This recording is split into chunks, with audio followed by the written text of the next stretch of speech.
Good evening, Bahamas. Coming up tonight. The government quickly debates and passes a compendium of bills that they insist will boost the country's financial standing.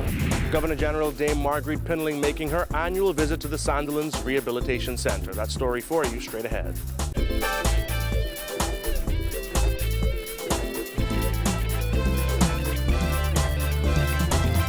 Our news is brought to you by Alive, the nation's newest and best LTE network. Good to be alive. Welcome to our news and thanks for joining us. I'm Kyle Joaquin. Topping news tonight, Environment and Housing Minister Amal Ferreira insisted today there was nothing secretive about the Prime Minister's decision to take part of his portfolio, even though Dr. Hubert Minnis first dismissed the matter as fake news. It wasn't until the Nassau Guardian produced a gazetted document that officials admitted responsibilities for the BEST Commission had been transferred from Ferreira to the Prime Minister. Well, I mean, it's been sorted out now. The Prime Minister has spoken to it. All interactions like that have to be gazetted. Right. There's nothing secret. Was I concerned? Yeah. I always knew that the Office of the Prime Minister would address these matters. I'm satisfied that they've been addressed. I don't see how I can help you further. Okay. Thank you so much, Minister. You're too kind to me. According to the document dated August 22nd, 7 portfolio responsibilities had been transferred from the Environment Minister to the Prime Minister. However, Press Secretary Anthony Newbold insisted that was an error and only the BEST Commission had been snatched from Ferreira's portfolio. Newbold said yesterday that 6 of those responsibilities had been transferred back to Ferreira. However, there was no proof of this at government publications. The Office of the Prime Minister has cleared that up. There's nothing further I could say. We're working in the Ministry of Environment on behalf of all the Bahamian people. And I think that at the end of the day, the Bahamian people will be satisfied with our performance. You say it's cleared up, but I mean, it's something of concern because, I mean, for a lot of people, it just looked like the government intentionally didn't, say that this happened. But I'm saying that that's what you said in the onset. The Office of the Prime Minister spoke to the issue. The Press Secretary spoke to the issue.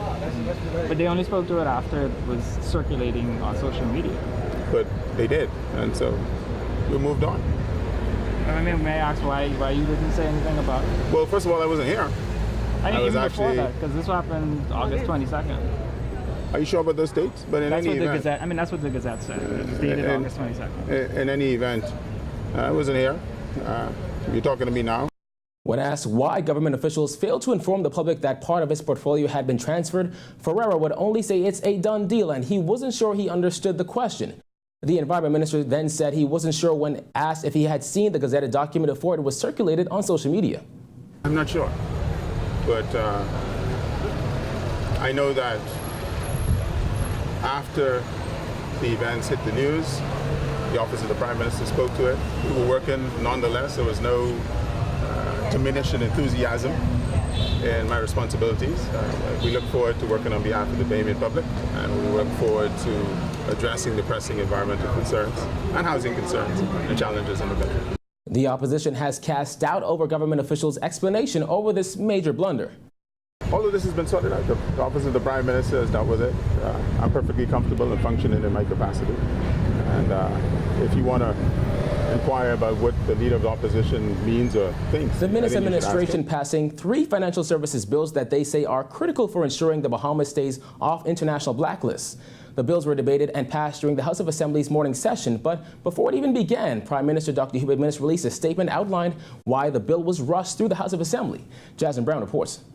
In that statement, the Prime Minister outlined why his administration believes those bills are needed, as he insisted the country cannot move ahead without them. In that statement, the Prime Minister said the financial service sector of the economy is in deep trouble because of neglect by the previous administration. It's a claim that has become repetitious over the past 7 months. The Prime Minister said his government will continue to put economic recovery front and center by debating and passing the Automatic Exchange of Financial Account Information Amendment Bill, the Automatic Exchange of Financial Account Information Amendment Regulations, and the International Tax Cooperation Amendment Bill. The Prime Minister called the bills and regulations extremely important to the country and its image on the international stage, adding that they will enable the Bahamas to satisfy the requirements to ensure that it meets various international standards. In moving the first reading in the House of Assembly this morning, Finance Minister Peter Turnquest spoke to the significance of the legislation. This relates to the fact that you want to be able to earn foreign currency, that you want to be able to import food, furniture, oil, whatever the items that you use in your daily lives freely and consistently, without obstruction, without having to resort to black markets and other nefarious routes in order to pay for those goods. Leader of Opposition Business in the House, Picewell Forbes, said he fully supports the legislation and government's efforts to steady the financial services sector. And we can be on one page. So, same accord. It makes us feel good in this society that we can collaborate and have our differences, but know when it's important for us to come together to do things for the building of a better society in the 21st century and beyond. But not everyone fully supported the bills. Long Island MP Adrian Gibson cautioned the government about conforming to the whims of every international organization. Whilst I understand the need to meet the timeliness or to meet timeliness relative to the completion of the domestic legislative process, we are always to ensure that we are and our interests are also front and center. As for how quickly the bills were passed, Turnquest said it was vital to have the legislation in place before he and Financial Services, Trade and Industry and Immigration Minister Brent Simonet travel to meet with the OECD next week. Reporting for our News, I'm Jasmine Brown. An officer finds himself on the wrong side of the law today as he is hauled before the magistrate's court to face multiple charges. Georgia Bain reports. A 23-year-old defense force officer faces multiple gun charges today in the magistrate's court. Anthony Jennings of Bel Air Estates, dressed in the green and tan shirt, appeared before Magistrate Andrew Forbes to answer to gun possession charges. Jennings was charged along with 35-year-old Jason Nottage of Camp Road in the red shirt.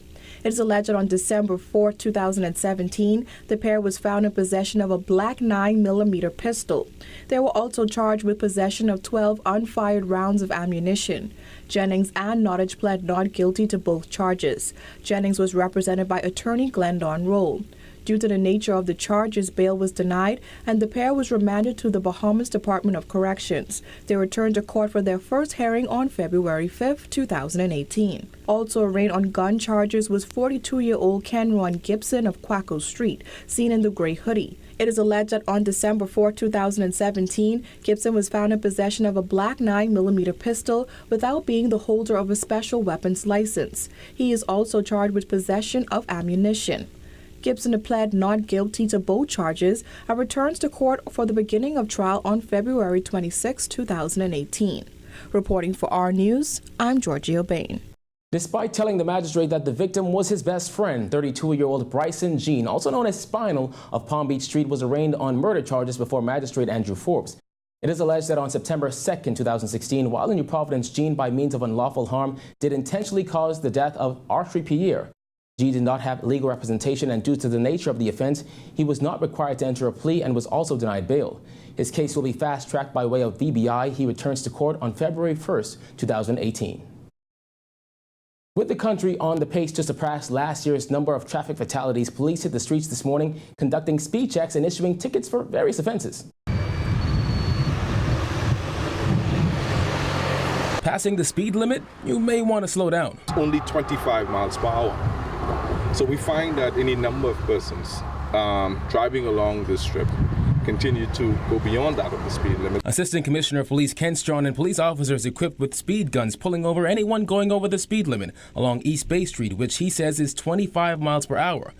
But it wasn't just speeding tickets being given out. Windows not of transparent glass. It is an offense if I'm unable to see and determine who is within your vehicle. Not that I'm trying to make it my business to try to find out who's along with you, but that is a safety net for the public as well as that of the police officers. According to the Assistant Commissioner, there were 50 traffic fatalities last year. So far this year, there have been 49. Even where we stand, right by this tree, I can recall a number of persons having come around this curve just behind me and their lives snuffed away right at this tree. Oh, and if you happen to have an unpaid ticket, according to Strawn, you may want to handle that as soon as possible. Just reminding you to go before the courts, bring closure to these matters. It's a misdemeanor, and we encourage you to bring closure to these matters. Because it's going to be a Friday evening, courts will not come back into session until Monday morning. And we have wonderful facilities at all of our police stations throughout the Bahamas, where you will be lodged until the next available date for court. Still to come on our news, the Governor General makes her annual visit to Sandilands Rehabilitation Center. The details are after this break.